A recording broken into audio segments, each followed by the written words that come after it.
after last year having to play so many freshmen and newcomers in the secondary, you went with Daryl Worley again late in the game in what's obviously a pressure situation. Any flashbacks or thoughts about having to do that again? Well, he's shown he's a talented guy. I mean, he's 6'2" and he's fast and he's got good ball skills. I mean, the only way you get guys like that experience is you play them. He's beat out plenty of guys that played last year. So the more we play him, the better he's going to be. I thought we played pretty good defensively. Number 3 for them is a good player. What's his name? The Laws kid. I mean, he's a good player. Is that his name, or is it the McBride kid? Yeah, that Trey McBride. He's a good player. He made plenty of plays last year. We were in position to make a couple of those plays, and he won the battle. Touched on O'Toole and what he was able to do. Can you go a little more in depth on that? I guess how important that was field position-wise, being able to set you guys up. Yeah, I've been saying it for 3.5, 4 weeks that Coach DeForest is as good a special teams coordinator there is in the country. And the schemes that he's put in place, I feel really good about the amount of time that he's spent with Nick O'Toole, Molinari, Josh Lambert, as well as all the other guys. I mean, it's going to pay off, and it showed it today. I mean, we made a ton of plays in the kicking game. Nothing hurt us out there. Jordan should have caught that punt that hit and moved us down into the 5. I mean, that's probably the one thing that happened special teams-wise that I was disappointed with. But other than that, the hidden yardage point of view was something that we capitalized on. He's got a big leg. That's why we recruited him. He's a big kid and he's got a good leg, and he's getting a lot of individual attention from Coach DeForest, which is paying off. Do you like what you saw from the running backs today? Yeah, it was disappointing we didn't get loose. We ran the ball probably more than any time in the history of my coaching career. But I felt like it was the right thing to do. They were dropping a lot of people. You couldn't really get a beat on whether they were going to drop them, whether you're going to blitz them. So when they were blitzing them, they were doing it from a look that we felt good about the run game. So they did a good job of taking care of the football. We handed to them a good bit. Thought Dreamus got us some big first downs on some second effort stuff. Wendell's second effort to get in the goal line was good. Sims makes some guys missed us, some stuff that you don't really, see that's kind of between the tackles and stuff. Was a little disappointed we didn't get anybody free. We didn't make a guy miss and get a big play, which I think we will once we, as we go on. Yeah, I know you take what teams give you, but do you see the personality of this team being a running type ball club rather than 50 passes a game? Yeah, I mean, that's quite evident. We threw 27 passes, which, I don't care. It doesn't matter to me. I mean, whatever we're good at is what we're going to do. It doesn't matter if we win by 1 or win by 40 or if we throw 50 passes and win or rush the ball 50 times and win. We got to figure out what we do well. And Coach Crook's done a good job with those guys of developing that mentality of coming off and striking you. And we've worked hard on ball security. We were a little bit uneasy at quarterback, as you guys can probably sense and figure out. So I think once they get a little bit more comfortable, Paul did some good things just as far as hitting some open guys on blitz. He got the ball out of his hands a lot, which was good. We'll look at the tape and we'll improve on it. I can guarantee you that.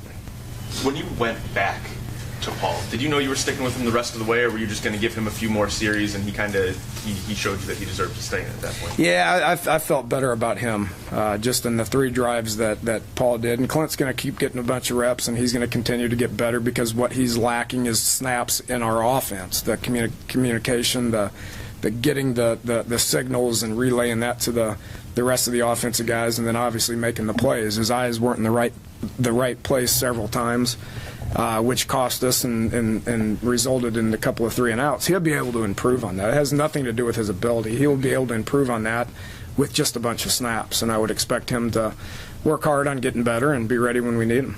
Are you still 50-50 next week then? I don't know. I mean, if I was to make a decision right now, it probably wouldn't be the case since how I played Paul the whole second half.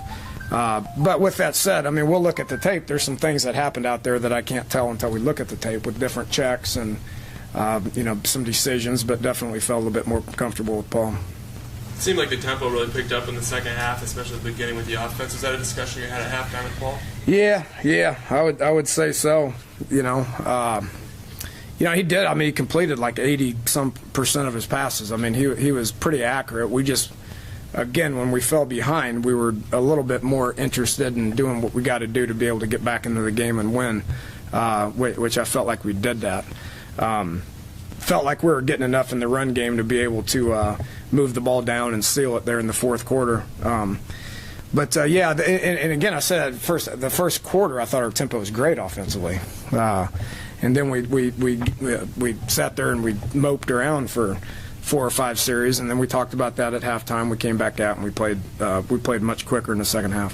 What do you see the difference between this year's defense and last year's being? I mean, you have to be a lot more comfortable with what you saw out there today. Yeah. I mean, it's the same scheme. It's the same players. It's a different mentality. Our guys really played pretty good, other than just giving up a couple of big plays to the number 3 guys. It's just our guys are going to have more confidence. They're going to give up plays. I mean, what happened today with number 3 McBride making some plays, that's going to happen. I mean, next week when we play OU, I mean, they're going to have some guys that can make some plays. We got to be able to overcome that and just keep playing, which I think we did a really good job of that today. On the long touchdown to Carswell, did the safety come up because the running game had been so effective? Yeah, since how we're running the ball about 80% of the time at that point. If I was them, I'd probably screw those safeties down as well. Was excited to see him in because he's got juice. He can run. KJ and Ivan are guys that are physical. They're going to play a bunch of snaps. They're going to get their hands on people and make great possession catches, but that they can't run like Ronnie can. So it was time for him to get in there and get behind him. He did. Danny, you played, I think, all 4 running backs. I know it's first. Could you let that work? How much you missed? What I saw today, and that was one thing that we mentioned at halftime too, because we don't have a couple of really good players like we did last year.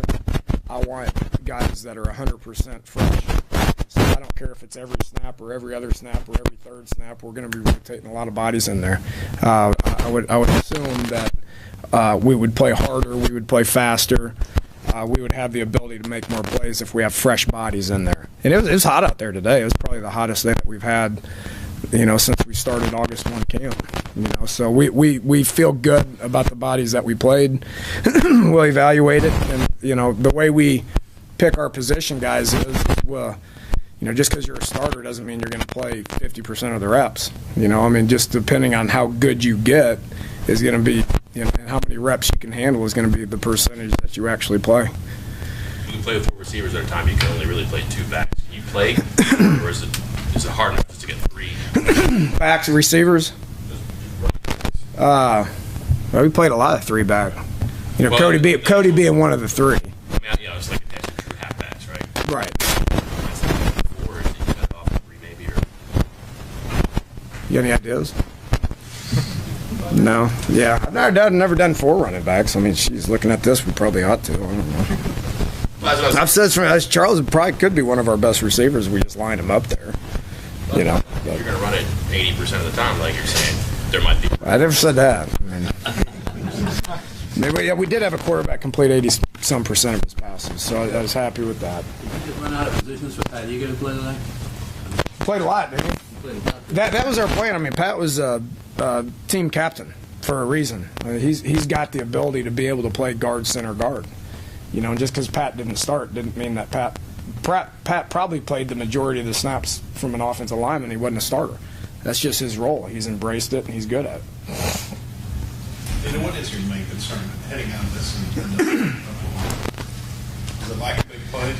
Where you want me to start? We're